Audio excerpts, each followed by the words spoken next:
దేవుడి నామానికి వందనాలు. మీ అందరికీ నా వందనాలండి. ప్రభు మనకి ఈరోజు ఇస్తున్న వాగ్దానం 1 పేతురు పత్రిక 1వ అధ్యాయము 16వ వచనం. మిమ్మల్ని పిలిచిన వాడు పరిశుద్ధుడై ఉన్న ప్రకారము మీరును సమస్త పరివర్తన యందు పరిశుద్ధులై ఉండిడి. ఆమేన్. దేవుడు ఈరోజు మనతో మాట్లాడుతున్నాడు. ఏమనంటే మనల్ని పిలిచిన వాడు, అవునండి, ఆయన పరిశుద్ధుడైన దేవుడు. ఎందుకనంటే ఆయన ఈ లోకంలోకి వచ్చినప్పుడు పరిశుద్ధంగా వచ్చాడు. ఈ లోకంలో జీవించినప్పుడు పరిశుద్ధంగా జీవించాడు. ఆయన క్రియల్లోనూ పరిశుద్ధత ఉంది, ఆయన నడకలోనూ పరిశుద్ధత ఉంది, ఆయన పరివర్తనలోనూ పరిశుద్ధత ఉంది, ఆయన మాటల్లోనూ పరిశుద్ధత ఉంది, ఆయన జీవించిన జీవితంలోనూ పరిశుద్ధత ఉంది. కాబట్టి ఆ పరిశుద్ధుడైన దేవుణ్ణి మనం స్మరించుకుంటూ, ఆ పరిశుద్ధుడైన దేవుణ్ణి మనం చూడడానికి మనం కూడా సమస్త విషయాల్లో మన పరివర్తన యందు పరిశుద్ధులై ఉండాలంట. ఆయన సమస్త విషయాల్లో పరిశుద్ధుడై ఉన్నాడు. కాబట్టి మనం కూడా మన క్రియల్లోనూ, మన తలంపుల్లోనూ, మన ఆలోచనలోనూ, మనము నడిచే నడతలోనూ, మన మాటలోనూ, సమస్త విషయాల్లో మనం పరిశుద్ధ పరివర్తన కలిగి జీవించాలి. ప్రభు అది కోరుకుంటున్నాడు. ఎందుకంటే మనం రాకడకి సమీపంగా ఉన్నాం కాబట్టి ఆయన రాకడికి మనం సమీపంగా ఎదురు చూసే వారంగా ఉన్నాం. ఎందుకంటే ఆయన త్వరగా వస్తున్నాడు.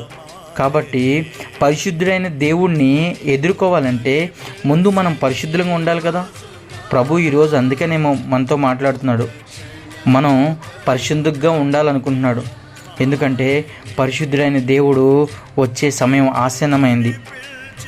ఆ సమయంలో మనం ఆయన ఎదుర్కోకపోతే ఎలా ఉంటుంది? పరిశుద్ధంగా జీవించడం అనేది ఒక పోరాటం. ఆ పోరాటంలో మనం జయాన్ని పొందుకోవాలి. దేవుని వాక్యం సెలవిస్తుంది కదా, పరిశుద్ధతనంట కుళ్ళబెట్టనివ్వడంట ఆయన. మన శరీరం కుళ్ళిపోద్దేమో కానీ పరిశుద్ధత కుళ్ళిపోదంట. ఆయన కుళ్ళబెట్టనివ్వడు. కాబట్టి పరిశుద్ధంగా మనం జీవించాలి. ప్రభు మనతో ఏమంటున్నాడు? ఈరోజు మనతో ఏం మాట్లాడుతున్నాడంటే పరిశుద్ధత లేకుండా ఆయన ఎవ్వరు చూడలేరంట. ఆత్మ లేనివాడు నావాడు కాదన్నాడు. పరిశుద్ధాత్మ లేనివాడు కూడా ఆయన వాడు కాదు. కాబట్టి మన సమస్త విషయాల్లో పరిశుద్ధంగా మనం జీవిద్దాం. ఎందుకంటే ఆయన పరిశుద్ధుడైన దేవుడు కాబట్టి మనం పరిశుద్ధుడైన దేవుడిని ఎదుర్కోవాలంటే ముందు మనం కూడా పరిశుద్ధంగా ఉండాలి. కాబట్టి ఆయన మనల్ని పరిశుద్ధంగా ఉండాలని కోరుకుంటున్నాడు. సమస్త విషయంలోనూ మనం పరిశుద్ధత కనపరచాలనుకుంటున్నాడు. మనం చేస్తున్న ఉద్యోగంలో పరిశుద్ధత కనపరచాలి, మనము మాట్లాడుతున్న వారి దగ్గర పరిశుద్ధత కనపరచాలి, మనం నడుస్తున్న వారి దగ్గర పరిశుద్ధత కనపరచాలి, మనము ఎవరితో అయితే ఉంటున్నామో వాళ్ళతో పరిశుద్ధత కనపరచాలి. ఈ పరిశుద్ధత మనం కనపరిచే వారంగా ఉండాలి. అది ఎవరి దగ్గర నుంచి వస్తుంది? మనమంతటగా మనం ఆలోచించుకుంటే పరిశుద్ధత రాదండి. మనంతటికి మనము అది పవిత్రం చేసుకుందాం అనుకుంటే రాదు. పరిశుద్ధత ఆయన నుంచి మనం ఆపాదించుకోవాలి, ఆయన నుంచి మనం పొందుకోవాలి. యేసుక్రీస్తు ప్రభువారు ఈ లోకంలోకి వచ్చినప్పుడు కూడా ఆయన పరిశుద్ధత గురించి ప్రతిదినము కన్నీటితో మొరపెడతానన్నాడు. ఆయన కన్నీటితోని తన శరీరాన్ని కంట్రోల్ చేసుకోవడం, తాను పరిశుద్ధంగా జీవించడానికి ఎన్నో పోరాటాలు. ఆయన ఉపవాసం ఉండగా సాతాను వచ్చి ఈ రాళ్ళని రొట్టెలుగా చేసుకొని తిను ఎలా శోధించదంటే చాలా విషయాల్లో శోధించింది. పరిశుద్ధంగా జీవించాలంటే శోధనలు వస్తాయి, కానీ పరిశుద్ధుడైన దేవుడు వాటిని శరీరధారిగా ఉన్నప్పుడు జయించాడు కాబట్టి మనం కూడా జయించగలమని ఆయన మనకు తెలియజేస్తున్నారు.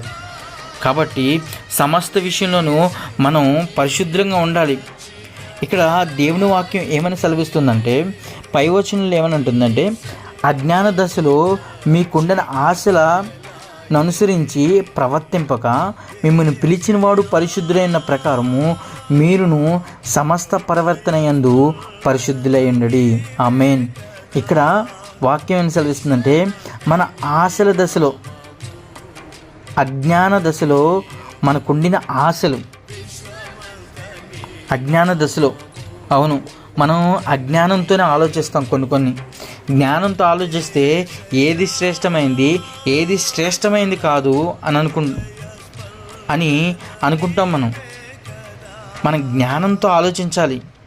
జ్ఞానంతో ఆలోచించామనుకో మనము ఏది శ్రేష్టమైంది, ఏది శ్రేష్టమైంది కాదో, శ్రేష్టమైంది కాని దాన్ని మనం విడిచిపెడతాం, శ్రేష్టమైన దాన్ని అనుకుంటాం.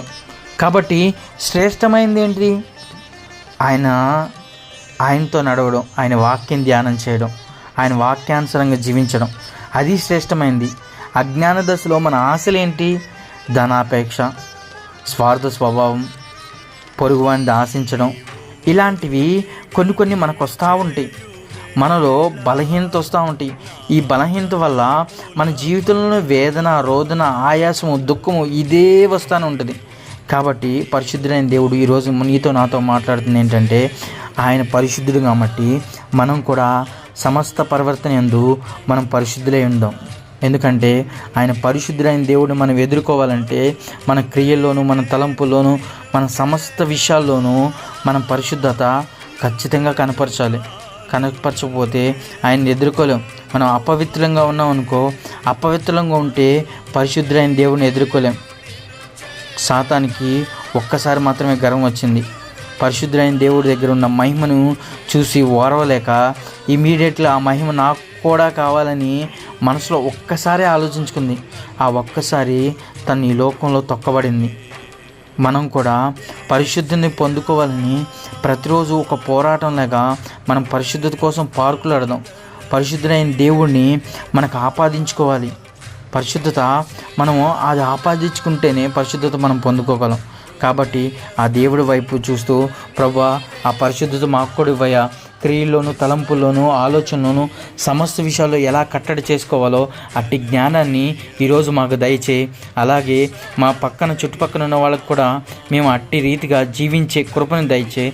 మా సాక్ష్య జీవితం మేము కాపాడుకునే ధన్యతను మాకు దయచేయమని ప్రార్థన చేసుకుందాం. దేవుడు ఇట్టి వాగ్దానం మన జీవితంలో నెరవేర్చును గాక.